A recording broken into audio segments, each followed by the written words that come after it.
Good morning, everyone. Good morning. Yate Abina. Welcome to the HEARTH Act overview training for the lending focus groups. We're scheduled to begin here at 9 o'clock, but we're still kind of admitting some folks into the meeting. But just wanted to go ahead and give some quick opening remarks as we're letting folks in and getting started here. This morning, we will have a presentation of the HEARTH Act by our HEARTH Act coordinator, Sharon Kidman. She is joined by our attorney advisors, David Moran and Suzanne Nunn. And I'm your webinar moderator today as well. My name is Simone Jones. I'm a realty specialist here with the DRES. I'll be the one advancing the slides for the presenters and looking for questions in the chat.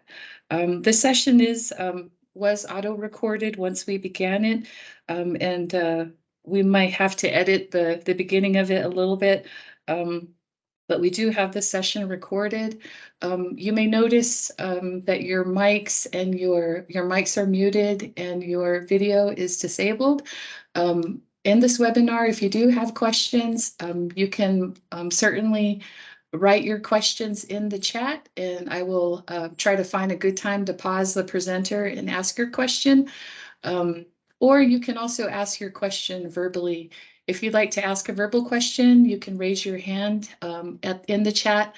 I'll recognize that your hand is raised, and I can unmute your mic, and you can proceed to ask your question. So it is 9:02. We're getting folks in the lobby still joining us. Again, thank you so much for joining our HEARTH Act training today by the HEARTH Act coordinator. And so I'll go ahead and let her get to it, and I'll monitor the waiting room to make sure folks are let in. So I guess just sit back with your coffee and just look forward to learning something new today. And I'll go ahead and turn it over to our main presenter, Sharon Kidman. Thank you all. Good morning, everyone. Happy Wednesday. My name is Sharon Kidman. I am a realty specialist for HEARTH Act with the Division of Real Estate Services here at Central Office. If you want to go to the next slide, Simone, today the presentation will be done by myself and our two attorney advisors from the Office of the Solicitor in Washington, D.C., Central Office.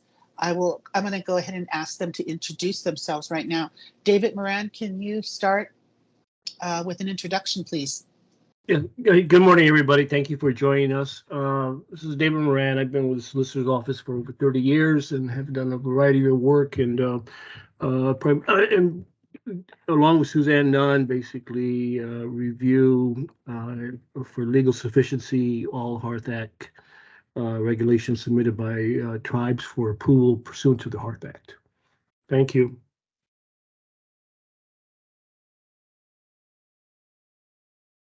Suzanne, would you like to introduce yourself, please? Sure. Sepa Shug. My name is Suzanne. I am with the obviously the Solicitor's Office. Been working in tribal governments since 2004 in various capacities, mainly leasing tribal lands, and been doing HEARTH Act for about 3 years, almost 4. So I look forward to this presentation, and if you have any questions, please feel free to speak up and ask. Thank you, David and Suzanne. Real quick, just for everybody's information, this training today is being done for all our lenders out there, and our contact person, Steve Barbier, sent the invite out. So if on the registration list, there were 93 registered. Right now, we only have about 36 participants. So I'm sure as the training goes on, people will join, which is why we are recording this session today. And we will post this on our public site for HEARTH that lenders can go in and take a look at it if they are not able to join in the training today. However, today is just an informal day. We are going to start off with just basically an overview of what the HEARTH Act actually is and what we do, the three of us, David, Suzanne, and myself, what we do during the process. If you have questions regarding HEARTH Act leases out there in lending country, then this would be your time today to ask those questions. Go ahead and go to the next slide. So to begin with, the HEARTH Act basically provides a mechanism for federally recognized tribes to approve, manage, and enforce leases of their tribal trust and restricted lands for business, residential, agricultural, wind and solar, and other purposes without a lease review by the BIA or lease approval by the Secretary of Interior. So that's just clarification right off the start of what the HEARTH Act actually does. And what does it cover? It covers those particular realty disciplines: business, residential, agriculture, wind and solar, and other purposes. If the tribe's leasing regulations have been reviewed by the BIA and the leasing regulations were approved by the Secretary prior to the execution of the lease. So today you're going to hear us talk about a scenario that we have, which is pre-HEARTH and after HEARTH, okay? So pre-HEARTH is under 162. So all those leases that the tribe initiates and they approve under 162, it's important that our group remembers that 162 leases, if they start as 162, they end as a 162. So which means that if it was began as a 162 and the tribe somewhere in between when that lease is going, they become HEARTH and they want to amend a 162 lease using their HEARTH Act authority, they cannot do so. So for the lenders, this is a very important note to remember, okay? That a 162 lease cannot be amended with HEARTH Act authority. So if it was done under a 162 signatory authority, it remains that way until the lease has completed or it's been canceled or it's run its course. Next slide. The leasing regulations must meet minimum requirements to be eligible for secretarial approval. So that usually means consistency with BIA's leasing regulations at 25 CFR Part 162. And as we meet with the tribes, we tell them that this is not a meet and exceed standards. They are allowed to create their own meaningful set of regulations specific to them.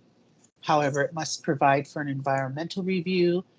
It must identify and evaluate of the significant effects of the proposed lease on the environment. The tribe must define the terms environment, significant effects, and public. So there are some points here on this bullet that I will not read out verbatim. I just wanted to read out that first one there regarding environmental review process. Now, we've had in the past, when we've attended other meetings with lenders, we've had this question come up about, is there a blanket environmental review for HEARTH? No, there is not. Each unique set of regulations is unique to that tribe. Therefore, there cannot be a blanket form or set for HEARTH. I seen a question pop up, Simone. Yeah, Steve. I know you asked to increase the view for this, and unfortunately, in this, let me see if this might work out a little bit better. Did that help any? It said pop out. This is kind of the max that I have it. Unfortunately, we do have the I can upload the sorry. I can sorry, Steve. I can upload the PowerPoint into the chat for you guys, if that would help. Let me go ahead and do that right now. But it seems like this full screen helps. I'm kind of in the presentation mode here. Excuse me. Sure, if you need to go out, that's fine. We can pause, Simone. Okay. Focus on content help. Sorry, guys. This is a little different than I remember doing the webinar. So let me see if I can, does that help you guys? Is that a little bit better?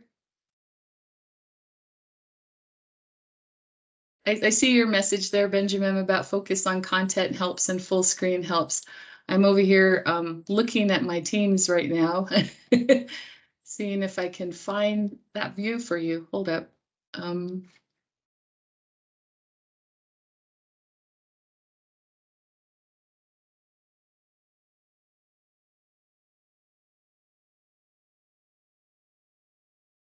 I don't know if that's improved better. How does it look on your end, Sharon? Because I see I need to be able to view the chat, and when I put it in larger presentation mode on PowerPoint, I'm not able to view the chat. Are you able to see the full slide, Sharon? It is, but what I think is happening is the PowerPoint looks small to those that are looking at it. I don't know why it does, but it looks smaller to them. Yes, and I'm trying to find the commands, Joanne. Full screen, if you full screen and focus on content. I'm in presentation mode in the Teams site right now, and I'm looking up at layout, pop out. And I understand that, Benjamin, but I need to be able to read your questions when I'm showing the PowerPoint. And if I can't do that, then you might also need to look at your settings as well. But let me attach the PowerPoint into the chat if that would help you guys. If I can attach a PowerPoint, I don't know. Sharon, could you maybe review forward the presentation? It doesn't look like in this webinar I'm able to add the attachment like in general team meetings. Yeah, and you know what? Go ahead and stop sharing your screen, and then that way I can share mine, and I think mine will. That way you can watch the chat. Okay, great. Let me go ahead and get out of presentation mode then. And then I'll start sharing. Okay, right, and then I can, okay, great. That works out. That way I can focus on admitting people in the lobby because it was getting very a little overwhelming. Thank you, Sharon. Appreciate that and hope that view works out for you guys. And I'm still able to see the chat as well. Thank you. Thank you, everyone. Oh, okay, folks, how does that view look? Okay, it looks good to David. And then I don't know about Steve. I think if you can enlarge it on your end, that would be great. Looks like for the majority, it looks great. Thank you, guys. Appreciate it. Okay, we will continue with what we were discussing about the environmental review. So I see that we've had others join in. So just real quickly, this presentation will be available later on to watch on our public website for HEARTH. But back to our slide here. Again, we were discussing environmental review because each of the tribes, once they are approved, they have their own meaningful set of regulations, which includes an environmental review process specific to them. So that's why there is no blanket environmental review for all HEARTH Act tribes, because each one is special to each tribe. The next slide is talks about what types of terms are available for these specific disciplines that a tribe may request for when they are going through the review process. So a tribe may choose to have just a business leasing code or just an agricultural leasing code, or they may choose to have a combination of any of these.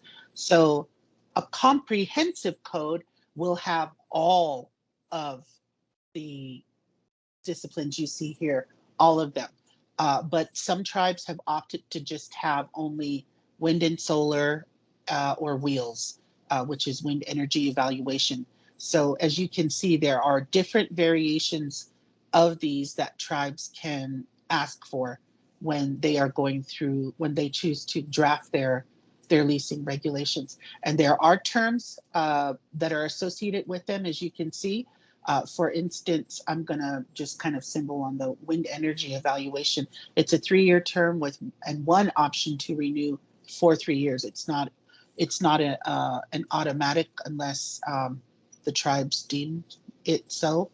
But those are the terms that are given for each one under the HEARTH Act.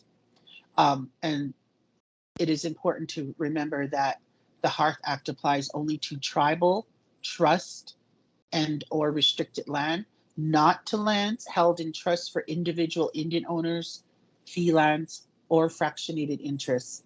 And it may address tribal authority to approve leasehold mortgages, but not mortgages of tribal land. That is a very important note to remember. It must not authorize exploration, development, or extraction of any mineral resources. So again, it's just fully tribal trust or restricted land, and not for individual Indian landowners, fractionated interest, or any of that. Next slide. The potential benefits to tribes who implement these regulations. One of them is economic development. It brings a more streamlined process for them, reduces the time of executing and approving that lease compared to, the standard 162 practices for BIA that are currently in place. And it's also a timely execution of the lease, which encourages, potential lessees to invest and develop in tribal communities. Tribal land management is also another implementation factor. Access to 25 CFR Part 162. If a tribe with leasing regulations under the HEARTH Act believes a particular lease would be better supported under 25 CFR Part 162, the lease may be submitted to BIA for review and secretarial approval under the CFR. So another important point for lenders to remember, that the tribe still has access to 25 CFR Part 162, which means that they may have a residential leasing code under HEARTH, but if they choose to do, let's say they want to do a development for a subdivision for 20 sites, but they'd rather do it under 162, they can do that, despite the fact that they have a residential leasing code. So they can still do development like that. Suzanne? Hey, Sharon, we do have a Susan, question in the chat that you might want to maybe explain a little bit, and Suzanne too. The question was, don't some tribes have a 99-year lease term? And I think you were getting to discuss about that authority that they might also retain under 162 in addition to HEARTH. So let me go ahead and just let you and Suzanne maybe kind of extrapolate on that question a little bit more. Suzanne? Yeah, under the HEARTH Act, there is no 99-year lease term. There may be a 99-year lease term under a 162 approved lease, but not under the HEARTH Act. HEARTH Act has specific terms, the maximum length being 75 years. This is David. If I could add to that, Suzanne's correct. I think some tribes have specific authority allowing them 99 year lease authorities. Some tribes have 75 lease year authority on certain things. So for those types of leases, they would go to the secretary.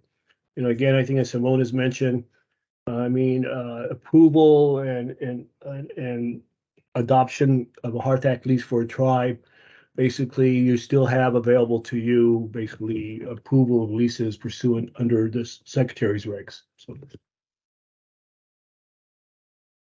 Great, thank you, David and Suzanne and Sharon for the answer. That's all the questions we have in the chat right now. Thank you.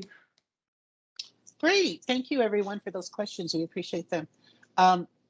So, continuing on my line of what I was saying about 162 leases. So as the lease is going on, the lease, any amendments, assignments, etc., those remain subject to 162. So a tribe with HEARTH Act authority cannot amend, assign, or terminate that lease using their HEARTH Act authority. If it began as a 162, it ends as a 162. That's I call it just the simple rule to remember. Okay. And I just want to jump in, and the same goes for HEARTH Act. If it's implemented as a HEARTH Act lease under the tribe's HEARTH Act code, it remains a HEARTH Act lease. Any amendments or modifications or anything to that lease remains under the HEARTH Act authority of the tribe. It is not, they don't go under the 162 secretarial authority. Yeah. Yes, very important. Thank you, Suzanne.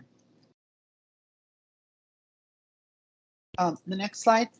Some more factors to consider. Funding, of course, all of this is normally having to do with funding. The tribes can save added costs or the diminishment of existing funds associated with undertaking full administration and management of leasing. That's one point. I just seen a question pop up. I'll stop right there, Simone. Oh, sure. Yes, the question I think might have been left over from the last one about just asking why would a tribe want to do a housing development under 162? I think you probably would have to ask the tribe that. I think what we're sharing with you is the options that are available to the tribe, but that would be their decision. I don't know if Suzanne, David, or Sharon, you want to jump in on that question as well. No, this is David. I think once a tribe, again, Simone's actually right. I mean, perfectly correct. I mean, it's really up to the tribe. But again, as I mentioned earlier, the HEARTH Act gives basically tribes more autonomy. I think it's an exercise of their sovereignty. Again, having a HEARTH Act ordinance does not prevent a tribe from seeking basically approval to lease pursuant to 162. We've had tribes that have HEARTH Act leases, but when there is a lease that perhaps basically is controversial within that reservation or tribal lands, or basically the lessee is requesting secretarial approval as opposed to tribal approval. We've had tribes, seek approval of leases under 162 for that reason, but it's basically a tribal decision. It's not ours. So. And I'll just jump in there and just say, if a tribe wants to do a residential, area, maybe a project development of residential housing on land that they do not own 100% interest and trust on, then they cannot do it through the HEARTH Act. They have to do the leasing through the 162. So if the tribe wants to develop on land that's not 100% owned by them in trust, then they cannot use the HEARTH Act. So there's different, each tribe is different and there's different reasons for things. Like Simone and David said, it's up to the tribe, but they may be restricted in where they develop just based on their ownership of that parcel or those parcels. Yeah, that's a very good point, Suzanne. Thank you. I should have did that. It's tribe. The HEARTH Act is basically only applies to lands that are 100% owned by the tribe, and it does not apply to mineral interest at all. So. Awesome. Thank you for those answers, Suzanne and David. Back to you, Sharon. Okay, thank you. So some more of the factors to consider are the existing and future leases we've just talked about, lease enforcement, violations, cancellation. I won't read those out. You guys can read them for yourself. And the final bullet, assertions of a tribe's non-compliance with its regulations. Basically, when a tribe first starts the process, there are really basically 3 steps that we like to that we lay out, which is the path for approval. And one of them involves the first step, which is the initial submission. Under the initial submission, the tribe will draft their own set of regulations. They approve it and they will submit the leasing regulations to BIA central office. So that's step 1, is the initial submission. Step 2 is the BIA review. What happens during this process? Well, it involves parties other than central office, Division of Real Estate Service. For this meeting, I will just say DRES. That's the short name for Division of Real Estate Services at central office, DRES. So the parties involved in the internal review process are the Regional Realty Office, DRES, and the Office of the Solicitor. So it's those three parties involved in the internal review process for HEARTH. The third step is secretarial approval. However, I think we're going to discuss a little more about the initial submission, which it's important to remember that tribes cannot submit directly to the region, their regulations, or to the agency. They must submit them to central office for review and approval. So the information is taken right from the policy. HEARTH has a policy. It's the 52 IAM 13 policy. This is a page right out of the policy. The address has been updated below. So it is all the HEARTH acts are sent to the main interior building, which is MIB in Washington, D.C. to begin the process. So we make sure that the tribes know in the policy what they need to send, and it's all written out for them right there, as you can see. Under the basic sorry, go ahead. Just a quick question that we got in the chat. The question is, are there sample leasing regulations that can be provided to the tribes? Suzanne? No, we don't provide sample leasing regulations because every tribe is different. Every tribe has unique situations to in and of themselves.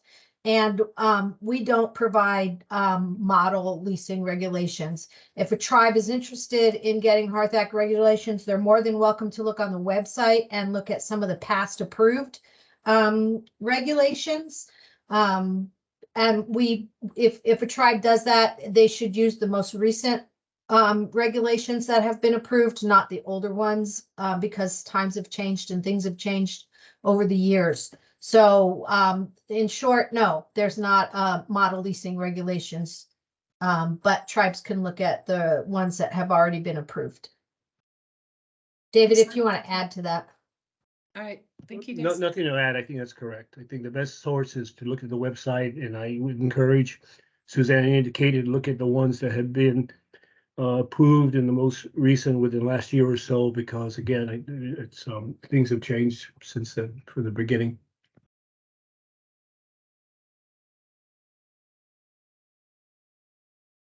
Okay, which, by the way, we're going to pause right here because I want to show the lenders, if any of them are not familiar with this, I will go ahead and show them what they can do. This is the website for HEARTH. This is the public website. And on here, it has a little tab right here called HEARTH Act Leasing.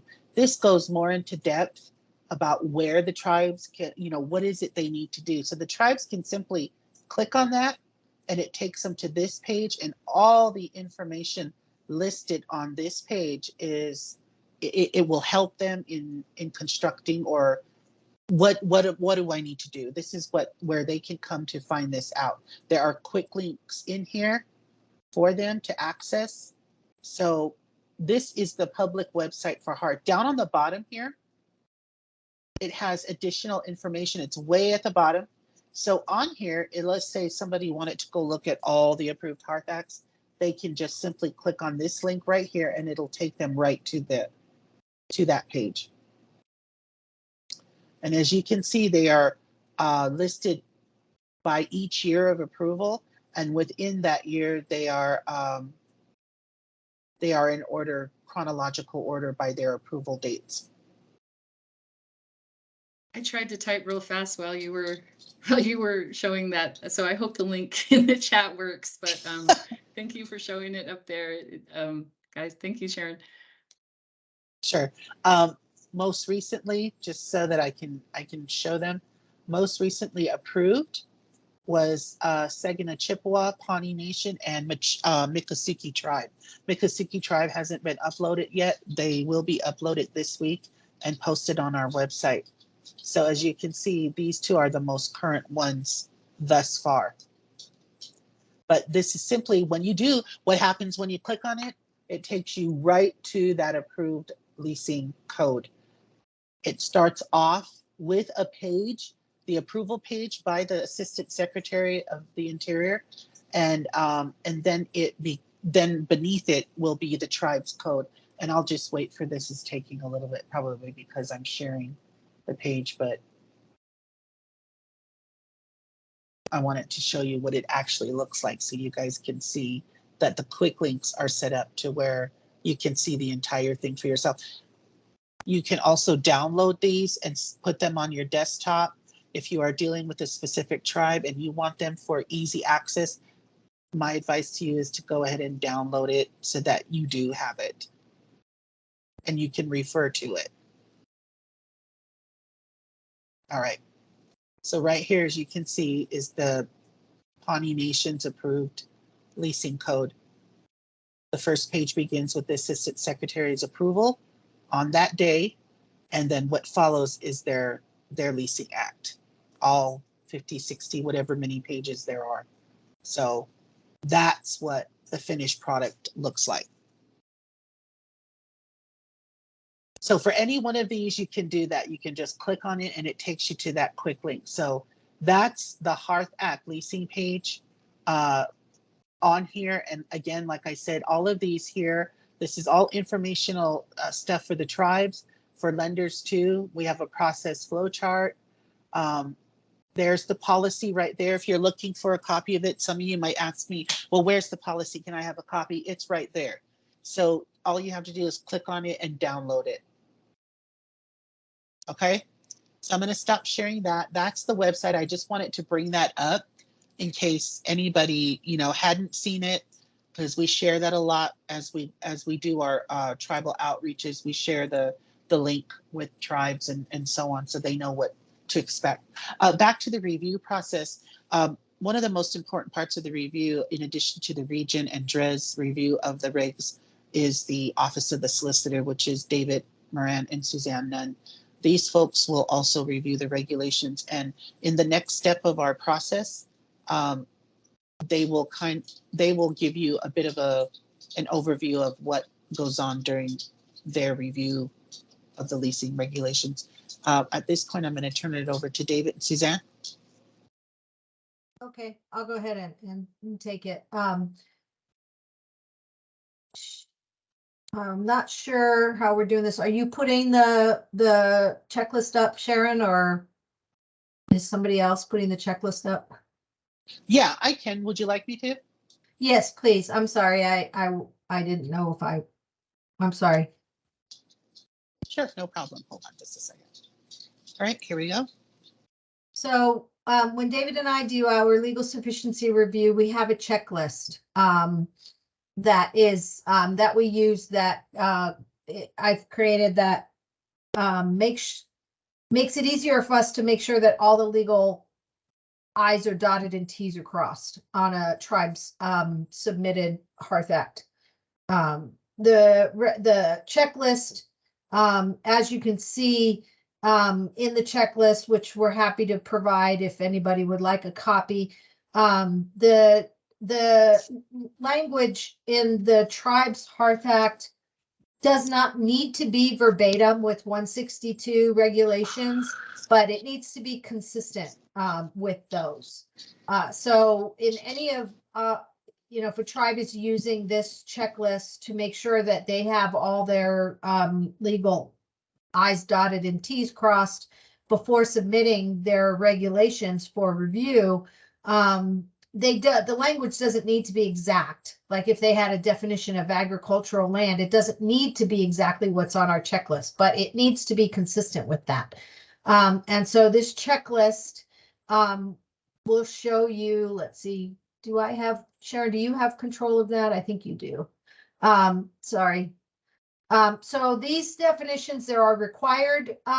When we do our legal sufficiency review, we have our comments. And the review has to be in a Word document. We can't review. It's really difficult to review in a PDF. So when a tribe submits their leasing regulations for review, they need to submit a Word document to us. And so in that document, we will put comments. We don't alter the text of the document at all. because it's the tribe's document, it's not ours. And so what we do is we put our comments, we put our, review comments in a comment box. And so that comment box will fall into under one of three categories, maybe four. The first one is required. If you get a comment that says that it's required, that language or that provision must be included in the tribe's HEARTH Act code in order for that code to be approved by the secretary. If that language, if something that we put in a box that's required is not included in the tribe's code, it could cause the tribe problems when it comes to this, the other further down the line in the review process. And the other comment, another comment that we have would be strongly recommended. A strongly recommended comment is one that would, that we as attorneys see, or as the region or as the HEARTH Act coordinator sees, would help the tribe's code be more transparent or help the tribe's code be more clear. But it's not required. So it wouldn't, if the tribe decides not to accept that comment, it's not going to make or break whether that code gets approved or not. The last category that we have is a discussion category, and that's if we see something in the code that we need clarification on from our standpoint. Maybe we want to discuss it with the tribe, and so we'll mark the comment that way. And that's how our categories of comments are. And we go through the checklist, and you'll see if you get a checklist, if you look at it or when you look at it, there are notes on the bottom, say, of the entry. Say, for instance, best interest of the tribe says it's not required, but it's strongly recommended. And so there are things in here that you will note, and if they're not required, it will note that it's not required. But if it does not note that it's not required, it is required.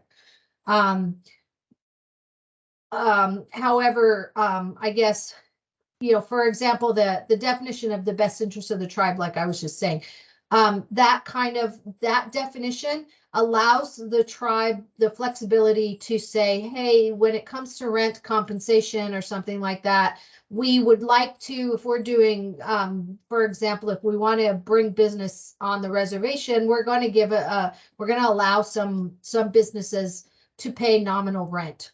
And so in order for the tribe to do that without there being any, as a most transparent and the easiest flexible way for the tribe, they can say, there can be a provision in their HEARTH Act code that says that nominal rent will be, determined in the best interest of the tribe. So that allows the tribe that flexibility to say, yeah, we're going to charge you nominal rent, or no, we're just going to charge you regular rent, or whatever. So there's still other things that best interest of the tribe can help the tribe with. The tribe doesn't want to require a performance bond. If the tribe doesn't want to require insurance, all of those things can be, there can be a provision in the code that says that the tribe can waive this provision if it determines it's in the best interest of the tribe. And so that's, I just wanted to go over that really quickly. The other this tribal checklist will provide all of the mandatory provisions that must be in the lease, and those provisions must be in the code, the tribe's HEARTH Act code. And so you can look at this, checklist more in depth if you'd like a copy. Suzanne, yeah. Let me just jump in real quick. So for folks asking that you personally want a copy of this, so rather than give it to you in the chat here, you simply have to go to, I'm going to hit the back button. Remember what I said, that link, the link that Simone already provided, you click on that link, it takes you here. And it's just a matter of maneuvering through the website. So if you wanted to see, well, I specifically want that checklist. Remember I told you to scroll all the way down And the additional resources, the checklist is right there. BIA Tribal Checklist for HEARTH Act. So I just wanted to mention that again because I do see a couple of things in there asking for that checklist. That is where you can get it. Yeah, and we encourage tribes to look at the checklist prior to submitting their draft because it makes it a much easier, more smooth process when we review. So we encourage tribes to look at the checklist. And so in this, the HEARTH Act requires a public environmental review and public notice and comment period for environmental reviews. You'll notice in the checklist, Sharon, yeah, that's fine. The checklist will have provisions for the environmental review, but they're very loose, so to speak. All it requires is that the tribe's HEARTH Act code has an environmental review process. And we have to, you can go down a little bit, Sharon. We have to ensure that it has these specific things that are included in the checklist. Keep going. So here, it has to have an environmental review process that includes the identification and evaluation of any significant effects on the environment. It has to have a process that ensures that the public is informed of these significant effects and has an opportunity to comment on them, and that the tribe provides responses to relevant and substantive public comments. I just want to say that this is part of the statute. It's a HEARTH Act statute. It is required. There's not much wiggle room here. And so when we look at tribal HEARTH Act codes, we have to look at the definition for public. It cannot be so narrow that it only includes tribal members or people living on the reservation. It has to be a broad definition. And so we've come up with a pretty good definition that you can see on our on this checklist above. And it has to, when the tribe is responding to any relevant or substantive public comments, it doesn't mean that the tribe has to respond to every single public comment it gets. They do not. If a tribe determines that a comment is not relevant and substantive, they do not need to respond to that comment. And so we just like to point that out because some tribes, when they see the definition of public and they see that it's as broad as it is, they have, a little bit of heartburn and they're like, oh gosh, Joe Schmo public is going to come and, make a comment that, and we have to address that. No, you don't necessarily, only if the comment is relevant and substantive according to the tribe's determination. The tribe determines what's relevant and what's substantive. And so those are mainly the main things that we like to talk about on these trainings. I think that's my presentation. David, if you'd like to add anything, if I've missed anything, feel free to jump on in there. I think you hit it all, Suzanne. Again, I think from a lender's perspective, just going back to the environmental review and things of that nature, it's not a NEPA review, but again, basically, there's Congress particularly required an environmental review process. And going back to Suzanne's comment that, again, I think that review process is they're different for each tribe, and particularly to a tribe's needs and their land based things of that nature. I do know, working with NEPA through the years, I think it does give some angst to lenders. The process can be long and unwieldy. You never know whether the project is going to be approved or not. Again, I think under the HEARTH Act, it does give the tribe a lot more flexibility. It cuts out a lot of the waiting time on these projects. I think we were trying to make it as close to and akin to a private leasing project as much as possible. And I think the environmental process that Congress contemplated and approved for the HEARTH Act, accomplishes that end. So that's all I have to say. Thank you. Thank you, David and Suzanne. I appreciate that. We don't have any further questions in the chat because I think most of them pertain to where could they find a copy of that. So I did show you folks where you can find a copy of the legal sufficiency review checklist, which is on the public website for HEARTH. All right, continuing on, we're just about done with our presentation. The final step after review has concluded is the secretarial approval. The final review actually happens within the offices of the assistant secretary. So it goes beyond our office, DRES. So once I submit all the necessary documentation for review, it then gets uploaded into what's called our data tracking system, DTS. And those documents are then routed to the various offices for review and approval for the secretary. So there are other offices that look at this, and one of the main offices that have a look at it because they are part of the process is the Office of Regulatory and Collaborative Action, which is ROCA. They will do the publishing and posting of the Federal Register notice. So that's all basically what happens under step 3, is just that other offices do look at it before approval is given.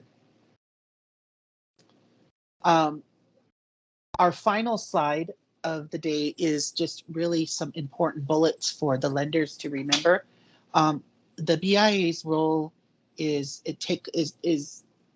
much more well, it's lesser, I should say.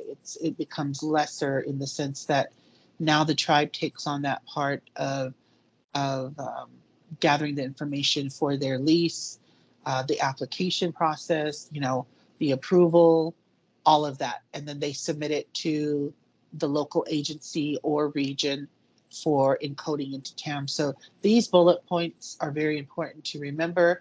They are in this whole presentation is in the PDF copy that you are given inside the chat. But one of the first one is the lease review. So the BIA does not review the lease. We do give it a cursory review, however. So when the BIA is given a HEARTH Act lease to put into TAMS, we actually have to look at it to make sure that, one, it includes a lease that's been executed by the parties and it is signed. 2, that there is a legal description that can be, that is sufficient for LTRO to record this with. And 3, that it's been approved. So those are the things that we are looking for when BIA does review the lease out there, the HEARTH Act lease, before they put it into TAMS. The second bullet we covered was the approval. The third is recording. I know that's a big deal out there for lenders. The tribes are required to provide BIA with a copy of all lease documents, lease, the amendment, the assignment, the leasehold mortgage, renewals, and subleases.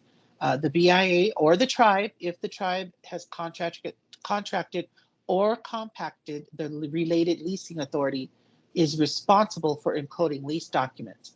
In preparation for encoding, a cursory review should be done before entry into the TAM system. So the BIA will do that if the tribe doesn't already have that set in place for TAMS. LTRO is responsible for recording the lease documents. The BIA or tribe, as described above, is responsible for submitting HEARTH Act leases to LTRO for recordation purposes after they've been entered into the TAM system. We talked about lease enforcement, violations and cancellations. I will not, I won't read that out to you. And then also tribal compliance with its own regulations. We did discuss that in, I believe, the third slide that we did. But just bearing in mind what lenders, what they do when they work with the tribe, just remember that when the tribe does become HEARTH, that they still at some level do work with BIA, the local agency, or region, whichever one it has the jurisdiction. The region has the jurisdiction over all of them, but it's disseminated as to whether the agency will continue the encoding and recording, or whether it will be the region. So usually it's the local servicing agency that still does the encoding and recording for that HEARTH Act tribe. So the lenders must still work with the agency regarding those things. Suzanne? Yes, I just want to jump in since we're at the end here and just jump in and say, since this is a lender's call, lender system focus group, we as the HEARTH Act team have are in the process of working with HUD on language for 184 loans. We don't have that language yet, but we're in the process of working with HUD. We understand that there are things that need to be worked out between the agencies when it comes to a HEARTH Act lease. So we're still working on that. And, you know, I think it'll be on the website whenever we get that ironed out. So we also understand that, you know, there are, you know, some people want to take a loan or are looking for funding on a leasehold interest. We need to make sure that the tribe's HEARTH Act code allows lending on leasehold interests. So one thing that I think a lender might want to look at if they're working with a HEARTH Act tribe is to ask that HEARTH Act tribe, do you have a provision in your code that allows for this type of lending? Because if they do not, then then that lending and that lease has to go through the 162 process, not the tribe's HEARTH Act process. And in a tribal HEARTH Act lease, like we said, it's the language in the lease would give authority to the tribe to approve that lease or that leasehold mortgage.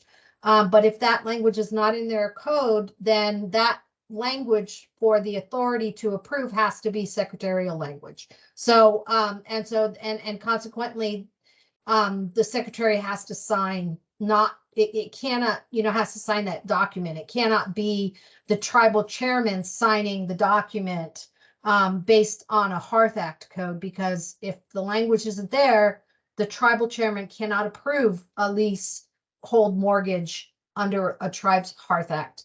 I know that I probably opened up a can of worms right there, but I just wanted to point that out, that David and Sharon and I are working with HUD on language regarding 184 leases and lending. So, but it's in the process. We don't have anything at this point. So I just wanted to jump in and say that.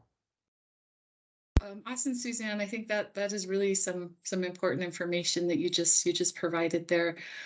We did have some follow-up questions. I think I know Cheryl, and you were mentioning about tribes, you know, having the ability to encode. I probably should have jumped in and said, you know, generally sometimes we have a question about tribes access.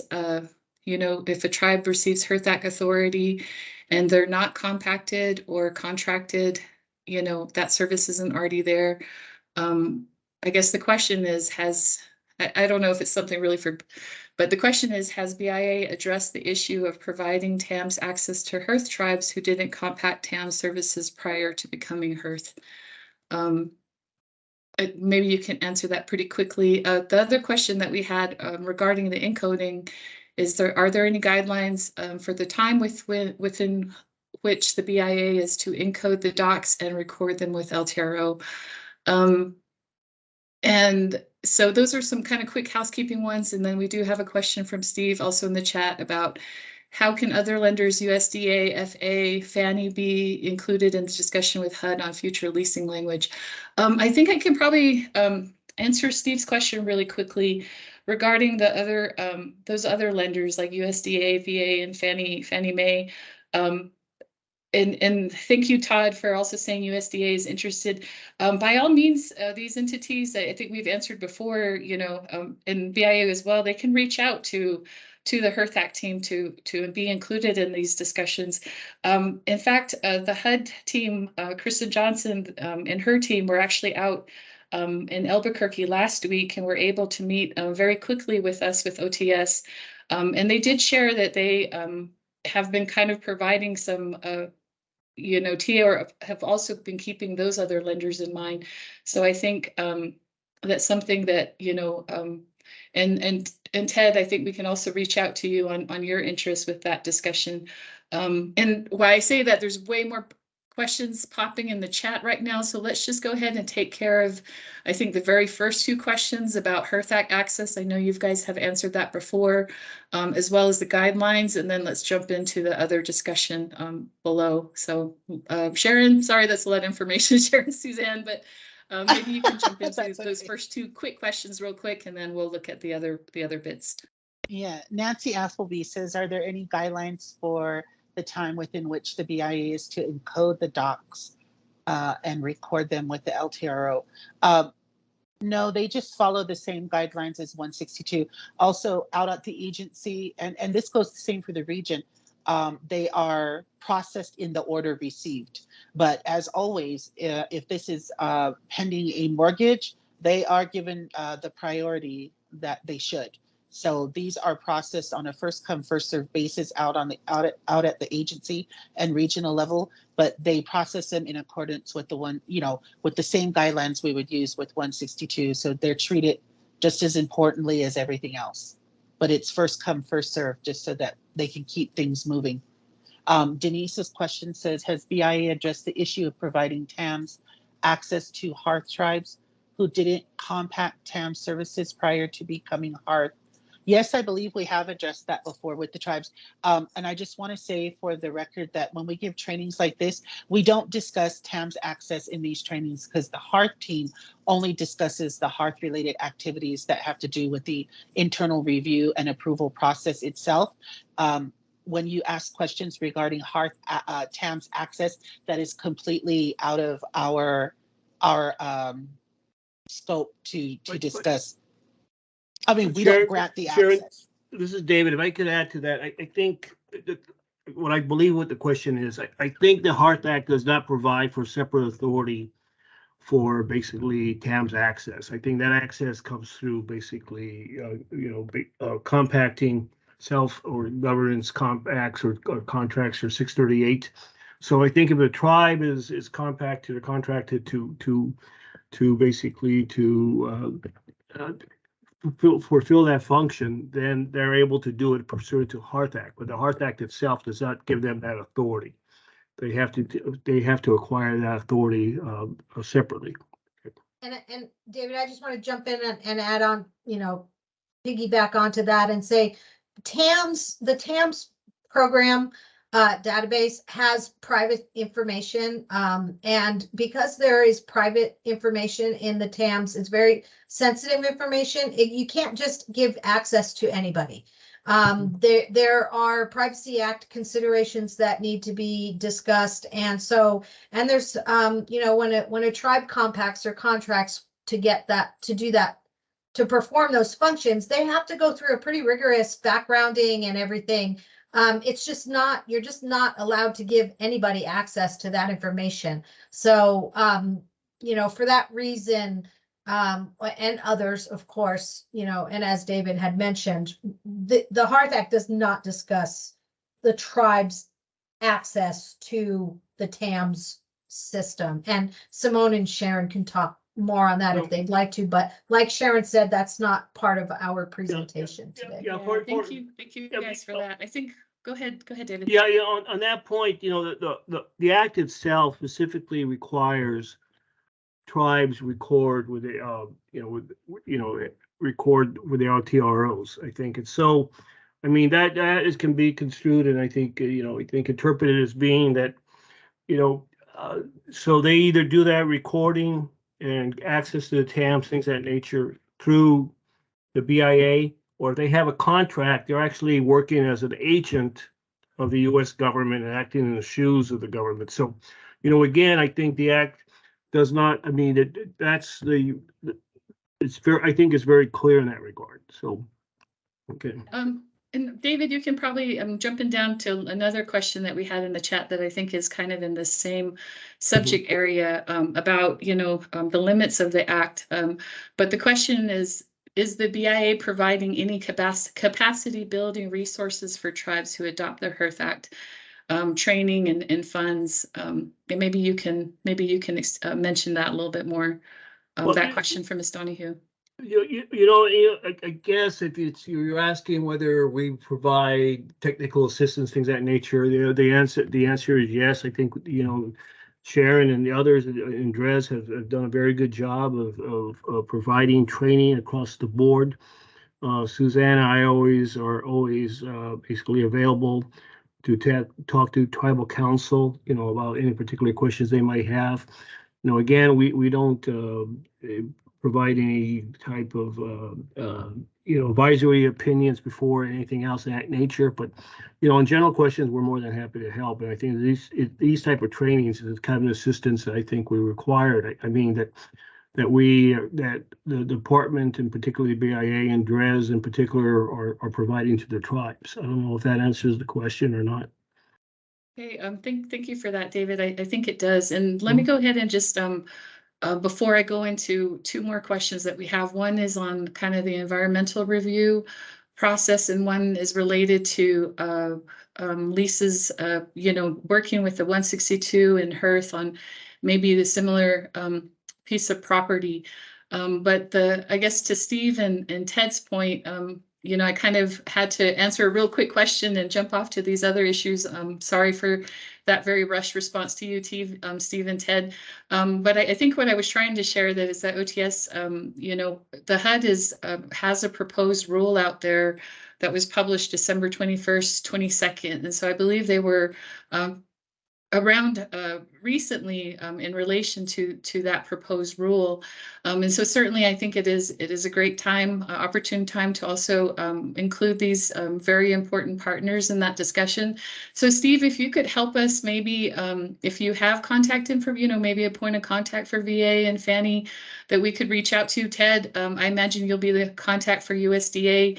Maybe we can, with new leadership coming into DRES here pretty recently with Carla Clark joining our team, and as well, we can really kind of approach the new year with that in mind. So I just wanted to give an answer to that. So thank you guys for that.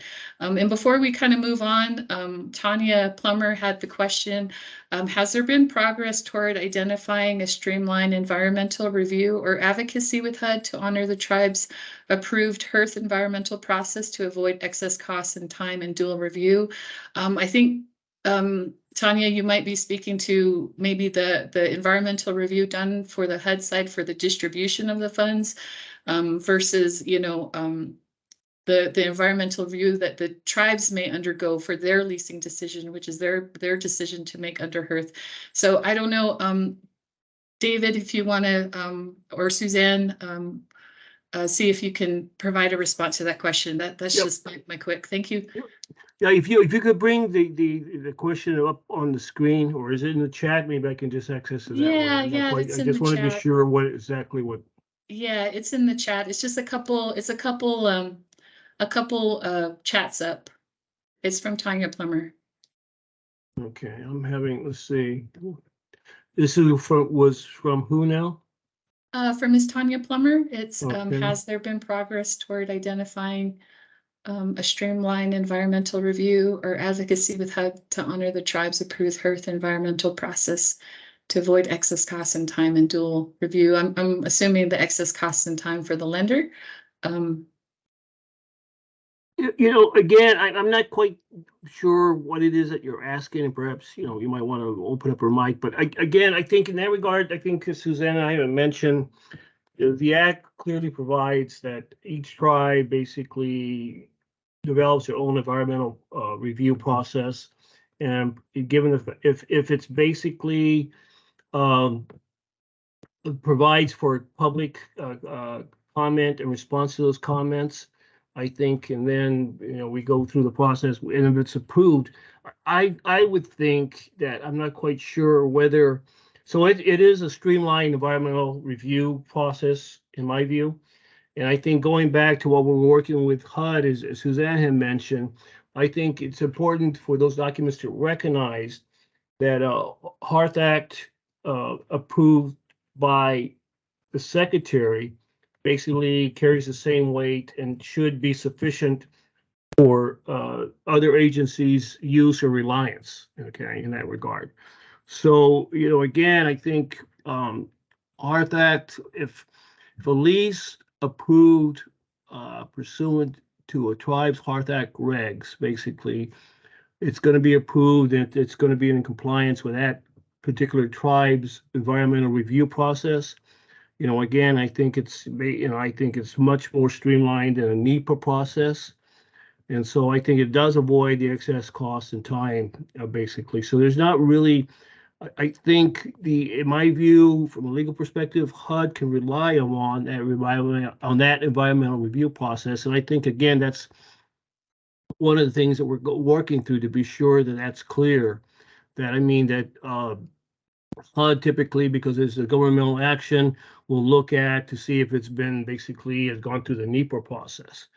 And I think it doesn't need to do that. So Can I just jump in real quick? yeah. Also, the HEARTH Act does allow for tribes to put a provision in their code that says that if there is an environmental review by another federal agency, that the tribe can rely on that. If it's a recent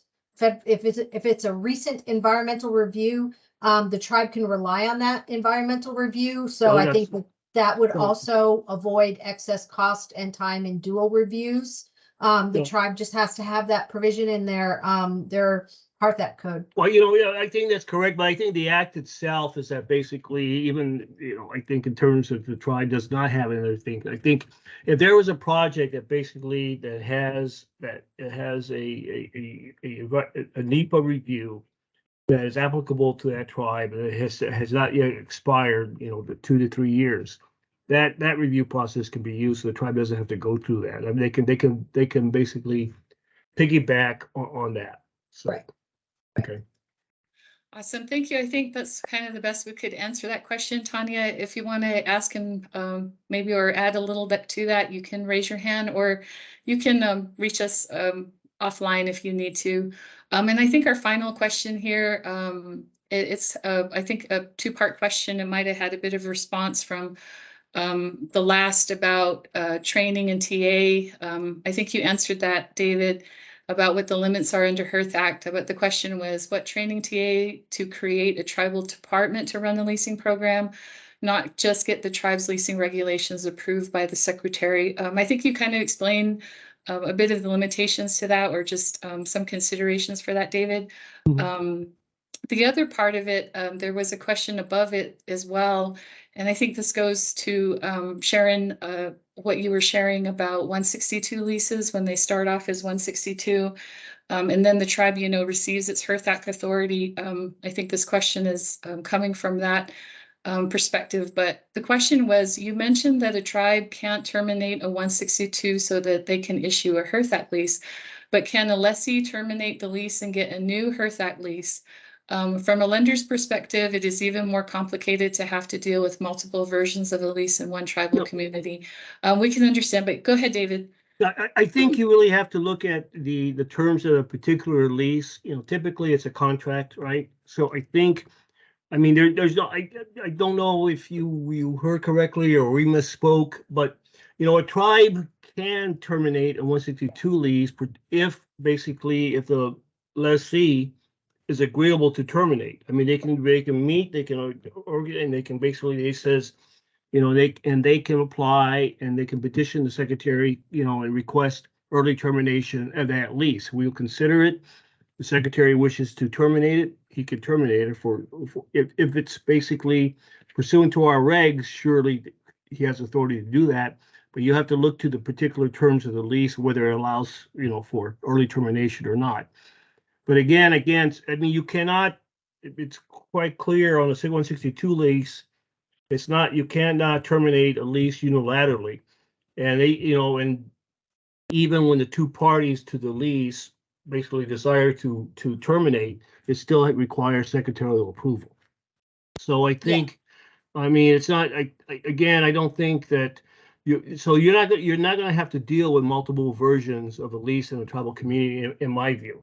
Okay, I think No, again, you could have 162 lease on a particular parcel of land, and basically a parcel of land that's contingent or next next to that parcel could be pursuant to a HEARTH Act lease. But on a particular lease, you're not going to have to deal with dual leases.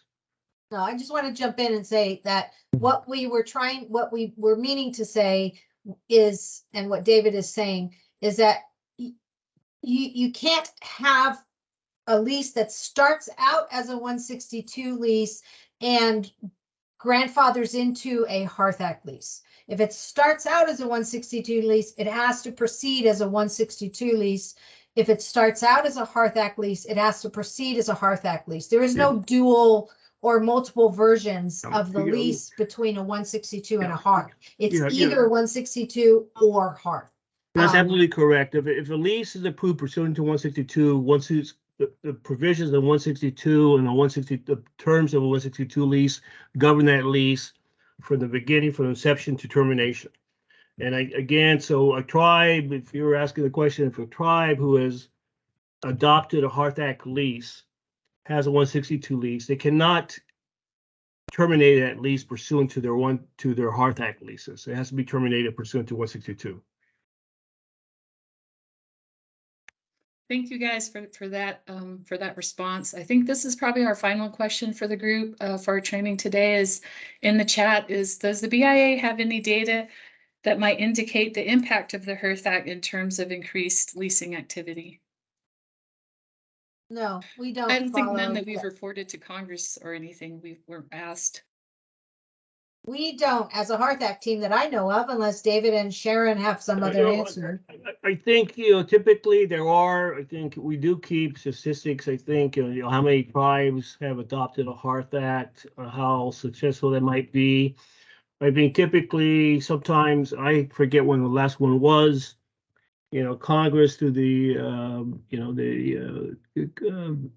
CBO office, or maybe within the administration itself, if the GAO, they may basically request information to basically to come up with those statistics and things of that nature. But I'm not aware of anything that we were on a yearly basis reporting on our HEARTH Act activity, and I don't know to what extent. I think Sharon might be able to elaborate on that, but I haven't seen one of recent.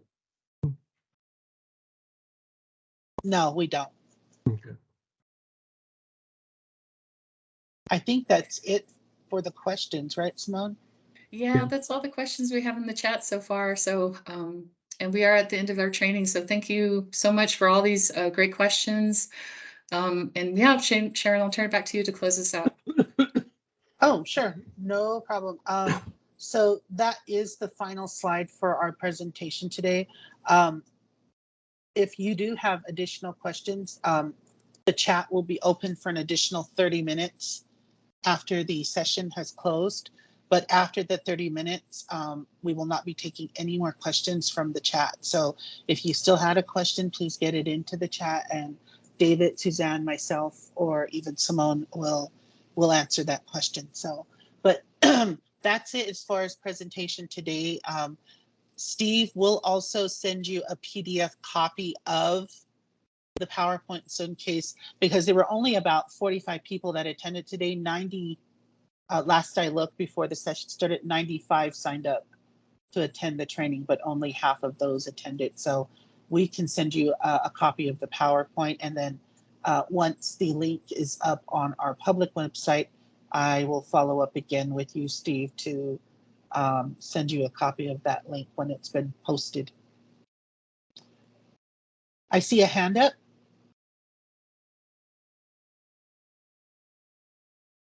Let me go ahead and unmute. It's from Steve.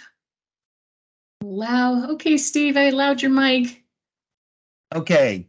Thank you, Sharon, Simone, David, and Suzanne.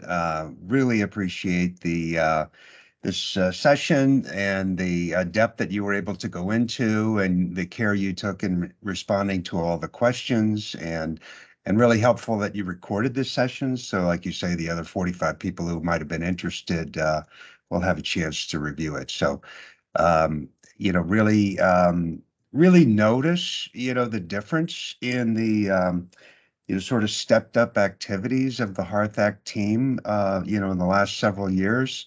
And we really appreciate that. So thank you. You're welcome, Steve. Thank you for saying that. Myself and the solicitors, David and Suzanne, we will be conducting more tribal outreaches where the new year has started now. And we have, we've met as a group, the three of us, and we are going to conduct some more tribal outreach trainings throughout the year. So those will be going. We also will be conducting field training, but that is for the field only. And that includes what we discussed earlier, tribes who have contracted or compacted the realty function. So they are included in the field training. So we're going to continue doing our outreaches with the tribes and generating more interest there, and hopefully more tribes wanting to do HEARTH. But as far as the presentation goes today, that's it for us. If there's anything else, like I said, you can put it in a chat and we will get to that. Thank you, everyone. Have a great day. Thank you, Thank you. guys. Oh, Thank you, copies everybody. of the slides. Yes, we'll get that to the team. Thank you so much for that, Barb. Thanks, everyone.